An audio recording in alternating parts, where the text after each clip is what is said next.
Welcome to the Ricecast. I'm your host, Dan Pigsley, and sitting across from me is my friend and your pastor, Willy Rice. Pastor, how are you doing today? Doing great, Dan. Good to be here. A little weird today. We're kind of back to the original place for some reason today. So, oh yeah, just a little audio. This. Yeah, I think they had some AC issues in the studio, so I don't want to sweat. They won't be looking at how nice we're dressed and everything like that. Everybody was complimenting my shirt today, too. I know. It's got a little pink in it, a little white. You'll have to pull it back out. Yeah, we'll see. My wife bought me the shirt, so we'll see. This podcast, maybe the next few will be just audio, which is fine. Back to the original, so it'll be fun. We'll be back on video soon. We'll hope so. Yeah, we hope so. We'll see. I might lose a few pounds before then. We'll see. But like I said, it's just the AC's out, so I don't want to sweat in there. It's been a hot summer. It's been a hot August. I don't know about you, but I had to mow my lawn the other day, and I liked being outside. I like mowing my lawn, but it's the first time I was like, no, I'm kind of done with this. This is the time of year, we really struggle. And into September is harder, I think, and we're just a couple of weeks away. That is maybe the hardest time of year because everyone else they're getting their pumpkins drinks and they're pulling out their new sweaters and you watch on TV and it's September. There's a little bit of a cool breeze blowing in places, and for us it's just still hot. It's still hot, and we don't really have a fall. About October, one day you'll go, it's not quite as hot as it was, but we love it here, and it's summertime. That's where summertime. And you know what? We are 1 weekend away from the greatest holiday, I think, in this time of the year, which is Gator football starts back up. It's football, and as everybody knows, probably we love a lot of sports here, but my favorite is college football, and even though it's kind of a changing nature of the game, which some of the stuff I don't like, but to me, there's just something about college football that is set apart from anything else. Yep. The emotion, the tradition, the pageantry, and the rivalries and all that. And everybody's hopeful this year. Everybody's thinking they're going to be somewhere big in January. But I've got a bold prediction. You ready? But okay, I don't. I think the Gators finish the season ranked. That's the bold. Well, and Alabama doesn't. Oh, that's where I'm at. Wow, I didn't say that, folks. Dan Pigsley said it. Send your letters, D. Pigsley. Alabama unranked. I'm thinking Alabama unranked. My goodness. I just think it's going to be one of those years where you're like, oh, it finally happened. I'm not going there yet, but Florida has a really hard schedule. They have a lot of optimism. Seems like they may have turned a corner last year, but it's a really hard schedule. And by the time we're done with September, we'll have had at least 2 really hard games. Yep. And so who knows? We might be waiting for a basketball season again or something. But anyway, it's all we're getting started. Calvary started its high school football, and this Friday night we're at Palm Harbor Public School. We beat Largo in the opening game, kind of a jamboree game. But the team looked really good. So volleyball season has started here at CCHS. They also look really good. Mm-hmm. So always good to come out and cheer on the Calvary Warriors. They'll be at Palm Harbor High School. I think it's the first time we've played them. That's awesome. And we're trying to get out there? Oh, I'll be there. That's awesome. I'll be there. If they'll let me in the gate, I'll be there. And so that's Friday night. So it'll be a big game. And I hope, since it's right here in Pinellas County, hopefully a lot of people can make the drive up. But hopefully we'll have a good year there. So fun time of year. It's been a fun time. And honestly, it's been a fun week in the life of Calvary, too. Wow, it's been busy. It feels like it's been a long week, right? Absolutely. But it's been awesome. So Thursday night, if you didn't know, we had something with our deacons, some of our leadership of our church. We bring their wives. We have a nice dinner. That was a great night. Yeah, it's kind of again, most people may not know this, but we have a lot for our deacons. We call it a Deacon Summit weekend, and we even had an orientation for the new deacons the week before, and then we had a wonderful night with deacons and wives and banquet kind of setting, and really talk about what the Lord's done at the church. It's always exciting. And then we have a big summit on Saturday, which is kind of like half day. It's all morning where we do a lot of training and teaching. I thought that went well. It was a great spirit, maybe one of the best we've ever done. We had our vision rally Sunday night. night, deacon ordination, new groups. Man, it's just been something every day. Everything's alive at Calvary. It's awesome. And we're off and running. Of course, school started last week. Our college this week, big deal, is up and running. And so it's just a fun time of year. But, yeah, you feel the pace. And here we go. That's up. So with everything opening up, with everything kind of not relaunching, but we're kind of just hitting the gas pedal again after the summer, we've been in the middle of a series. We talked about it last week, just about us being the church and who we are as a peculiar people. And it's been a fantastic time.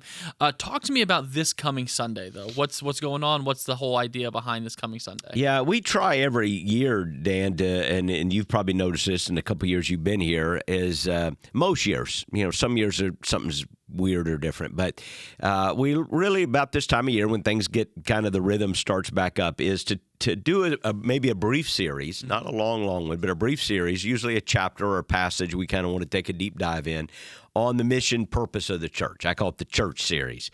And it's just a reminder to say, hey, here's who we are, here's what we're doing, let's all get back at it.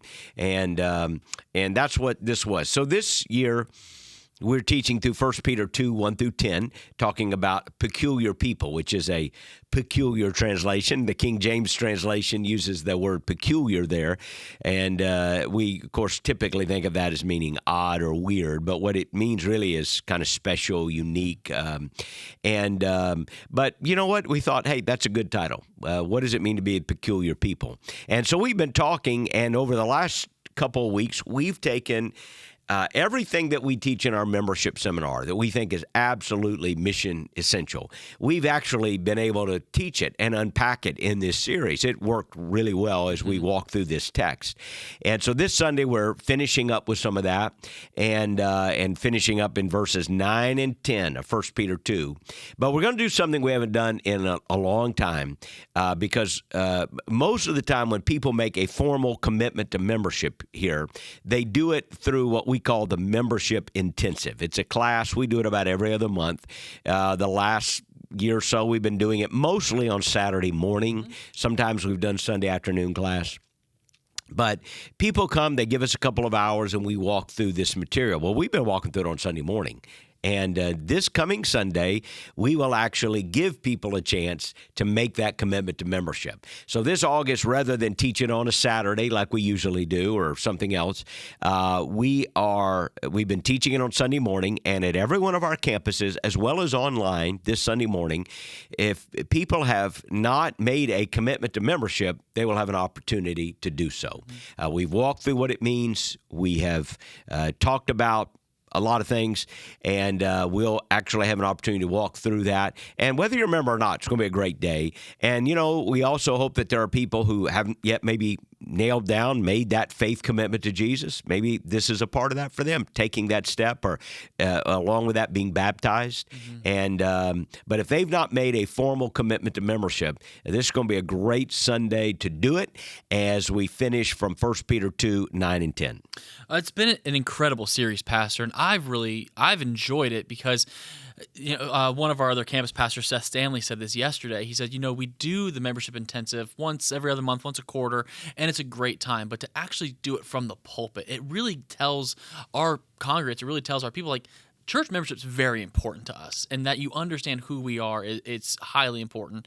And just a quick story, even this past Sunday at Seminole, I'm walking out in the lobby, and one of my deacons brings me a young guy in his 20s. His second time ever at church, and just because of this series and him understanding church, understanding what Christ did for him, he goes, hey, I want to be saved.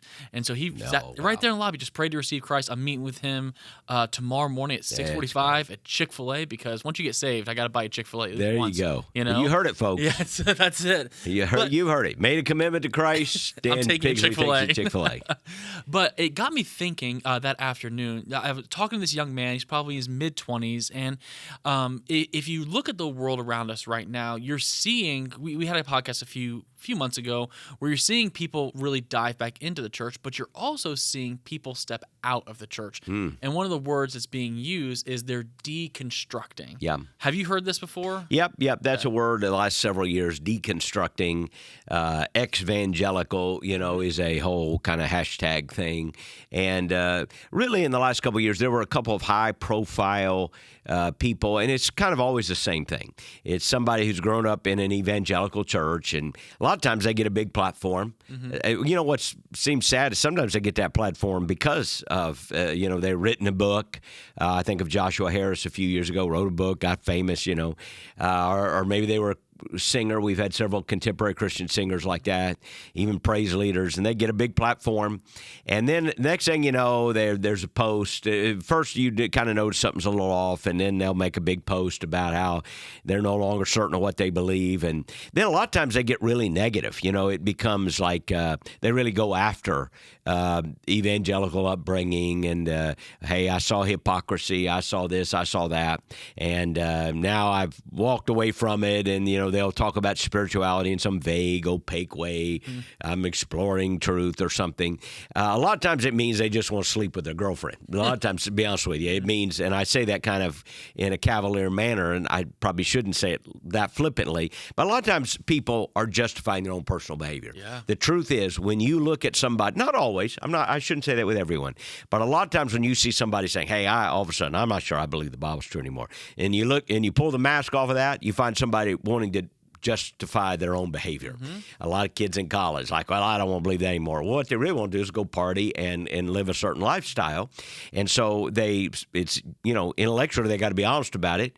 And so they, or at least pretend to be honest, say, hey, I'm going to say I don't believe the Bible anymore, and I'm going to attack my church. And that's a really sad thing to me. To me, that says something, about somebody's character, if I can just be honest, because, it's one thing to say, hey, I'm struggling with certain beliefs or convictions. It's another thing to, turn around and attack people that loved you and helped you and nurtured you and not show any respect at all. But anyway, there's a whole culture of these folks that are ex-evangelicals and deconstructing. And whenever you read one and hear one, it really is unsettling, particularly if you're a young Christian. Because if there's somebody that you are looking to, maybe a public figure, maybe even a pastor, a teacher, an influencer, and then all of a sudden they start asking questions, and maybe they've done a little bit of study and they start poking holes in things, and you find yourself, maybe you don't have the answers to that. And by the way, just because somebody can ask you a question you can't answer doesn't mean they're right. I think it was Spurgeon or somebody who said, any fool can ask a question that a wise man can't answer. And so just because you don't have an answer doesn't mean you're wrong and they're right. It just means sometimes it's how you frame a question that makes it really hard to answer. But anyway, there's a whole thing out there, people deconstructing, and it really is hurtful to those of us, of course, who hold to the faith once and for all delivered to the saints. We hold these convictions tightly. They're the most important thing in our life is our relationship with Jesus. So it is unsettling. It really is when you hear this, and a lot of young people really get messed up when somebody does this. I think that's a great point. I think what we're seeing too is, again, it's happening more in that younger generation. I think you hit the nail on the head, where they are anchoring their faith to an individual, whether it's a YouTube star, a singer, a pastor, and then when they fall off, that young individual begins to fall off as well. So I want to look at this in two different areas. I want to look at it as from the parents' perspective, and then we'll look at it from the church perspective. So as a mother and a father, you see your son or your daughter, they begin to spiral, and they begin to start asking questions where you feel like, hey, they are actually like questioning their faith. Like, how should we respond as the primary disciple makers, as their parents? Wow, that's a great question. I think the first thing is don't freak out, even though that's what you want to do. Asking questions is not necessarily a bad thing. Right. It can be the doorway to greater and deeper growth. And I think if a child starts asking those like if all of a sudden a question is, how do I know the Bible's true? How do I know, whatever, Moses was a real person? Can I be certain Jesus rose from the dead? And those kind of questions are like, it feels like somebody dropped a bomb on you. Right. Like, oh my goodness, how can you even ask such a question?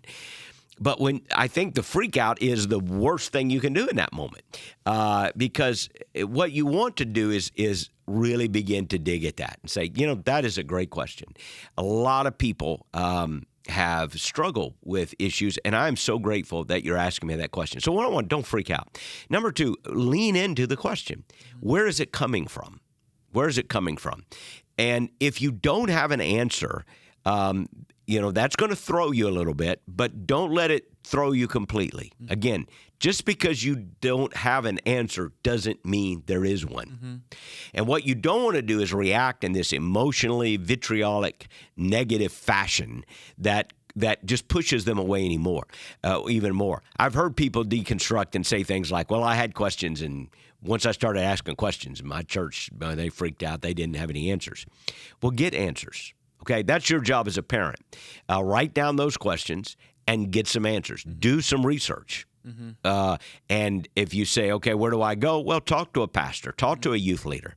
And what you want to do is come back and talk to your student or child about those questions. Say, hey, I've been thinking about that question you asked the other day. Can we talk about that? Don't just don't grab them by the ear, twist it, and pull them down to this student pastor's. Hey, fix him. He's asking some dangerous questions. Show them that you respect the questions. Show them that you don't freak out. Use that as a motive. Okay, I need to get some better answers. What are my? They may ask you a question. You go, you know what? I'm not sure how to answer that question. So you need to do some homework, dive in, and keep a conversation running. I think the other thing is, as you keep that conversation running, is as a parent, you're always thinking, where did this come from, right? When you hear a question like this, or this is true, like if your child comes home and says they hate school, okay, first of all, that might be a normal day, and I hate school, okay, and you don't freak out. But all of a sudden, a child who loves school comes home and they hate school. The smart parent doesn't give them a lecture about how important school is. I walked in the snow uphill both, that kind of, that story. Now, the smart parent is asking, where did this question come from? And I may need to dig around, and I may not get the answer right away because you know what? Maybe there's a bullying situation. Maybe something embarrassed them. Maybe they failed and they're listening to somebody tell them they're stupid and they can't succeed. And it's not that they hate school. It's that there's a situation at school that they hate. And what you really want to do is find out that situation so you can address it. And as you know, as a parent, that can be hard to do because it takes some digging. You were a youth pastor. Kids sometimes will be open as a book and sometimes they'll be closed like a clam, right? And to get that clam to open, you've got to create a sense of security, affirmation, and safety. Sometimes to get them to talk, it's not as easy as tell me what you're thinking. It may be, okay, I gotta hang out. I got to keep asking that question. I got to create a safe environment where we can have those conversations. What I would say to parents is this. Most of the time, when you have a healthy relationship with your child where you can talk about things and you don't avoid the hard issues and you do talk about things in a healthy, mature manner, that is a huge benefit. It's a huge discipling step with your children. So don't freak out when they ask hard questions. Use it as an opportunity to lean in, to engage, to dialogue. That's what you want as a parent. Well, I would even say celebrate when they ask those questions too. Like you said at the beginning, like the questions are not a bad thing. Questions are not bad. There was a study, Arizona Christian University, 2023. They just did a recent study on the importance of a family Bible study. And one of the things that came out of that from the kids and the families they studied, it was like over 2,000 individuals, was the more when a family had a family Bible study, the openness and conversational dialogue for everyday subjects was actually increased greatly. And so to say that your kid is coming to ask you questions mean you're doing a good job. Like you have created a safe space. You've created somewhere for them to come and ask. And I would even say, for parents out there, if you feel ill-equipped, yes, take them to the church, but also we teach us at our family Bible study class as well. Is, Scripture tells us, train up a child in the way they should go. And I think Spurgeon even adds on to it, and make sure you're going there too, And so that's a huge thing. And so I always used to tell parents, I would hand them a little book. It's Wayne Grudem's systematic theology book, not the big one, but he wrote a small one with his son Elliot, and it's 21 things every Christian ought to know. It's a very short book, and I used to love to hand that to parents and say, hey, just equip yourself as you're answering these questions. Which brings me to my next question. As a church, what are we supposed to do for those students or even those parents who come to us talking about their children that are having a hard time getting answers to questions or just starting the baby steps of what we would call deconstructing? So just repeat that to make sure I got it. Yeah. No. So in other words, what to do when they start? What are we as a church supposed to do? If the parents, you said parents act gotcha. calm. The church now. So, gotcha. I think much the same thing. I don't know that I mean, to pastors and youth pastors, again, don't freak out. Don't turn them into the enemy. Understand this is an opportunity. And lean into that. You know, our student pastors, our staff here at CCHS, I mean, they deal with this all the time. TikTok is a huge influence. I've never been on TikTok, but it's a huge influence. And unfortunately, there are a lot of TikTok influencers whose shtick, if you will, their whole platform is deconstructing evangelical Christianity. That's how they built a following. There's one who's even a very prominent pastor's son who deconstructed, and that's apparently he has hundreds of thousands. Very sad. I think as a church is to get, when good questions are being asked, is to get good answers. Our faith is a reasonable faith. Our faith is a grounded faith. But what we have to recognize as leaders is sometimes people will ask questions that send us back to the drawing board. Let's go to the drawing board. And then let's follow up with them. Hey, let's circle back and have that coffee or have that sit-down conversation where we are engaging them. I would aspire this, that every child coming through our ministries knows this was a safe space to ask really hard questions and to be treated with respect, to have those questions taken seriously, and that our pastors may not have been the smartest guys in the world, but gosh, they would try to get answers and have those dialogue with you. I think that's a great point. And I think it's just me coming out of student ministry and now kind of doing, adult ministry, as I tell my wife, so I have to work with adults, which is a lot more fun, just more drama sometimes. I saw parents when I was young, my student pastors, is they would say, well, that's the church's problem to handle. Like, just go to the pastor. What I would say, no, it's your problem. It's your problem. This is, you've been blessed to disciples. It's your opportunity. There it is. It's your opportunity because they're asking. That's a door opened, and so lean into that and remember the gospel. The story of Jesus, the death, burial, resurrection of Christ, the sinfulness of man, the forgiveness of God. The essence of the gospel, because when questions are asked, we think about this in apologetics. We think about this when we're sharing our faith with unbelievers. They may ask questions that seem tangential. A question about what do Christians think about blank. And it's a fascinating question, and for some reason they're asking it. But we know the gospel is the center of what we want to share is the gospel, the message of Jesus. And convincing a people about a Christian position on whatever the issue is isn't the same thing as preaching the gospel. So what you want to do is use opportunities, good questions, to get to the gospel. And so I would say that with your children. They ask a question about dinosaurs, okay? Those are good questions. By the way, they'll think about that at some point, and they'll ask you, what about the dinosaurs? Are there dinosaurs in the Bible? Do people live with it? You know what? There's actually answers to those questions. And maybe you haven't studied it and read it, but maybe you need to. And those questions are an opportunity. Don't dismiss them as unimportant questions. Come back to them and say, it's a great question.